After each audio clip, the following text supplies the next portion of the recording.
Ketika melihat Habib Mundur ngomong begitu rasanya wah, terbakar saya itu. ingin mengecek kadikdayanya. Siap, piye? Rembang siap. Kapan ditentukan? Wah, kurang biar yang mati tidak terlalu banyak. Nanti kalau yang nanti berkoar-koar mengadu domba antara Muhyiddin dengan PWLS kan ya yang mati banyak. Tapi kan kalau hanya orang dua, yang mati kan hanya orang dua. Jadi pemirsa, beliau itu ingin agar tidak terjadi konflik antara Muhyiddin dan PWLS, itu jangan diadu domba. Itu sama-sama masyarakat pribumi. Selamatkan dan jaga masyarakat pribumi. Jangan terjadi konflik. Nah, daripada masyarakat sesama masyarakat pribumi terjadi konflik, beliau siap sama otak, sama tokoh intelektualnya di balik Muhyiddin itu. Misalnya yang ingin menggerakkan Muhyiddin itu Habib Mundur. Kita akhiri di sini. Biar tidak gagal paham, harap tonton sampai selesai. Assalamualaikum warahmatullahi wabarakatuh. Selamat datang di channel saya bersama saya Bang Ojan. Untuk teman-teman yang baru bergabung, jangan lupa untuk tekan tombol subscribe dan like-nya agar channel ini makin berkembang dan selalu memberikan informasi yang sehat dan masuk akal. Jadi teman-teman ya, ada ulama kita atau kiai kita yang ingin menantang duel terhadap Habib Mundur. Kenapa? Kenapa ini bisa terjadi? Beliau kesal dan beliau sangat marah karena rakyat kita ingin diadu domba oleh para habib. Dan itulah yang membuat beliau marah sampai ingin menantang para habib. Dan beliau juga sangat marah karena Kiai Iman diancam oleh Habib Mundur. Mari kita simak videonya terlebih dahulu. Kalau dari saya, sebagai orang yang sedikit-sedikit sudah ngaji yang lama, itu banyak sekali di dalam fikih. Ketika ada sesuatu persengketaan, itu harus ada bayyinah dan sumpah pengalaman angkaro. Ini satu sisi tadi. Jadi kita itu bagaimanapun sebagai seorang akan menghakimi seseorang, itu harus ada bayyinah. Banyak sekali dalam Al-Quran kalau orang menuduh zina misalnya, itu harus bisa menampilkan 4 saksi. Kalau tidak bisa menampilkan 4 saksi, meskipun dia itu melihat sendiri, maka dia akan mendapatkan hukuman cambuk 80 cambukan.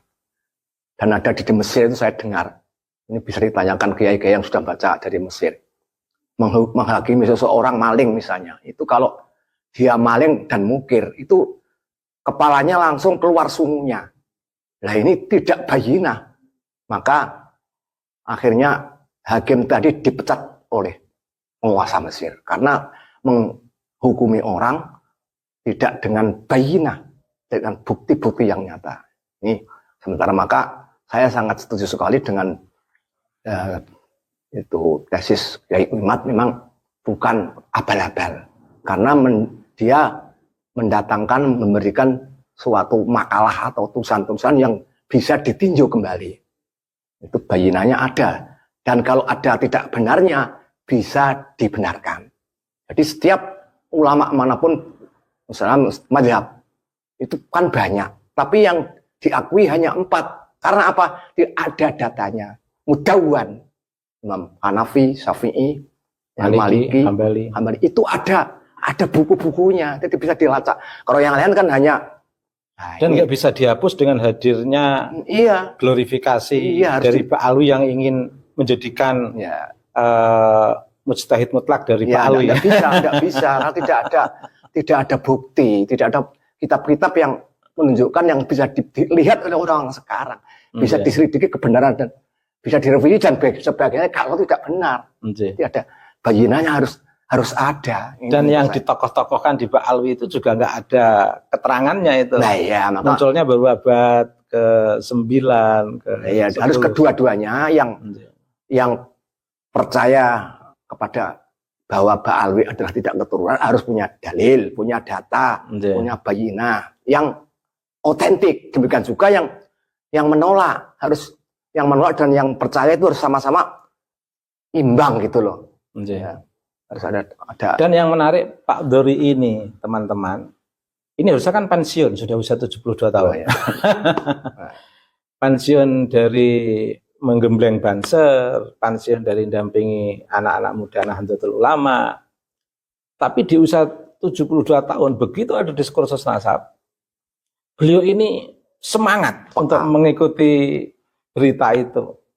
Bahkan semua yang terkait dengan apa yang disampaikan oleh Kiai Imad di sosial media, yang saya sampaikan di sosial media, beliau mengikuti. Bahkan sempat mohon maaf ini agak keras ini,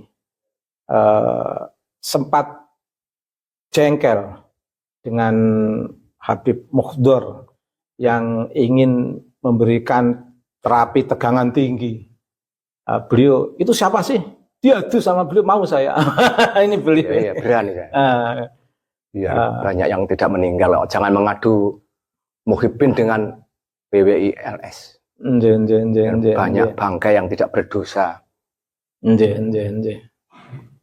Mati hanya orang dua. Gitu loh. Tapi gimana menurut Pak Dori, fenomena Habib yang berkembang selama ini memang meresahkan masyarakat atau tidak menurut Pak Dori? Memang masyarakat sudah dihipnotis, kan? Sudah dicuci otak, udah membekas itu sulit. Itu mungkin kalau menurut Gus Ubed itu, Kiai Ubed ini katanya 5 tahun minimal. Karena sudah kadung cinta, jadi untuk dipisahkan itu ya sulit, tidak dengan waktu yang membalikkan tangan tidak bisa, pelan-pelan. Tapi di lapangan ada perkembangan apa Pak Dori? Semakin masyarakat sadar terhadap fenomena Habib, atau semakin masyarakat terhipnotis oleh Habib? Dengan adanya peristiwa pro kontra, ini minimal mengurangi bahwa orang-orang yang terlalu mahabbah dengan Habib itu berkurang. Itu minimal kan itu. Jadi ada keseimbangan, ada balance. Terus itu kan terus masyarakat kan terus kalau kiai tidak Habib orang nani kanggut, mardut, dukun yang tidak Habib orang laris, ya, dan sebagainya. Toko ora Habib orang patek laris. Sebab dia mengambil nama orang atau makhluk yang mulia. Alat promosi lah, alat promosi. Tapi sekarang semuanya pada sadar semua. Ya. Minimal goncang ya. Minimal goncang, tidak terus seperti kemarin. Minimal goncang. Iya, minimal goncang. Tapi sikap Pak Dori sendiri gimana merespon kondisi Habib seperti itu? Wah, itu ya perlu diterapi itu juga. Biar sakitnya sembuh itu. Jadi yang perlu diterapi malah kelompok-kelompok Habib yang masih mempertahankan nasab gitu ya. Seperti nggak punya malu. Nasab di Jawa itu kan nggak pernah dipakai untuk unggul-unggulan. Ini saya cerita ya. Saya punya guru Kiai namanya Abdul Rahim Abdullah Lasem. Punya kakak namanya Kiai Abdul Hamid yang terkenal wali itu. Nah itu saya kurung kabar, entah benar entah salah. Katanya Mbah Hamid Pesuruan itu termasuk dzurriyyah Nabi. Kabar. Bahim berarti kalau Mbah Hamid itu dianggap turunan Nabi, logika loh. Berarti Bahim ya keturunan Nabi, wong dulur tunggal Pak tunggal Mbok, punya putra Mbah Abdullah. Tapi selama saya mengaji di situ, belum pernah satu kecap serempet kata-kata yang dia itu Habib atau Sayyid, belum pernah Mbah Hamid pernah. Ya orang biasa. Itu loh saya. Tahu mata dan telinga saya sendiri. Saya mengaji di Mbah Hamid kan ya lama. Bahkan nggak ada kiai-kiai Jawa itu yang ngaku-ngaku cucu Nabi. Kaget saya. Mbah Hamid kalau seorang Sayyid, turunan Nabi, Mbah Hamid iya kan itu. Logikanya kan gitu. Tapi nggak pernah diunggul-unggul. Jelas nggak pernah. Sementara Habib-Habib sekarang ini itu pada pamer, kebanteran. Kebanteran ngaku cucunya itu kebanteran. Saya ya senang. Akhirnya yang melawan mereka kan Muhyiddin sendiri. Kiai Imad itu kan aslinya Muhyiddin. Kiai Fuad Bairat aslinya Muhyiddin. Kalau dulu saya tidak pernah Muhyiddin, biasa-biasa saja. Oh dari dulu biasa-biasa Pak Dori? Belum pernah kagum sampai terhilang sama Habib, belum pernah. Malah kemarin saya di masjid itu selawat itu dengan modal atau biaya yang sebesar itu hasilnya tidak seimbang. Zaman Mendengarkan. dulu sholawatan itu kan untuk ngiringi pengajian, Pak Dori. Ya. Zaman sekarang sholawatan dipakai konser. Ya. Dijual mahal dalam ukuran dunia, tapi murah dalam ukuran akhirat. Iya itu. Itu loh saya Sholawatan. tidak pernah ikut disuruh Tapi naik ke panggung bersama. Tapi di desa sini dulu 1 tahun 2 kali, sekarang udah nggak ada. Ya. Sudah pada sadar semuanya. Belum pernah tahu mau saya di atas panggung terus kumpul, belum pernah. Oh, aneh ngati orang seperti sekarang ini orang cocok. Hasilnya dengan biaya itu gak seimbang. Jadi tidak perlu ya Habib itu marah-marah menghadapi tesis Kiai Imad itu. Wah, yang marah itu seperti tadi yang saya sampaikan itu. Kalau sepertinya orang yang sakti, saya itu siap tanda tangan di atas meterai, suruh memilihkan orang yang mengaku Habib untuk diadu kesaktian. Saya siap dengan seperti iya Gus. Kapan? Biar memang dia yang menang, wah asli keturunan Nabi. Tapi kalau kalah berarti tidak. Kurang lebih. Ini bukan pertarungan yang tidak ringan ini, nyawa ini. Wah, cara bagaimana nanti bisa diadu. Semangat beliau sebagai pasukan khusus Gus Dur masih melekat. Sekarang masih melekat. Saya tidak kuat melihat itu. Cara wong kulino bal-balan itu ada bola sadut di lapangan tuh ngeter ke kaki sudah ngeter. Masya Allah. Apalagi kalau melihat Habib Mokhudor mau memberi terapi tegangan tinggi. Tanggul. Ketika melihat Habib Mokhudor ngomong begitu rasanya wah terbakar saya itu. ingin mengecek kadikdayanya. Siap, Rembang siap. Kapan ditentukan? Kurang biar yang mati tidak terlalu banyak. Nanti kalau yang nanti berkoar-koar mengadu domba antara Muhyiddin dengan WLS kan ya yang mati banyak. Tapi kayak sekarang kalau hari yang orang 2 yang mati kan hanya orang 2. Jadi pemirsa, beliau itu ingin agar tidak terjadi konflik antara Muhyiddin dan PWLS. Itu jangan diadu domba. Itu sama-sama masyarakat pribumi. Selamatkan dan jaga masyarakat pribumi. Jangan terjadi konflik.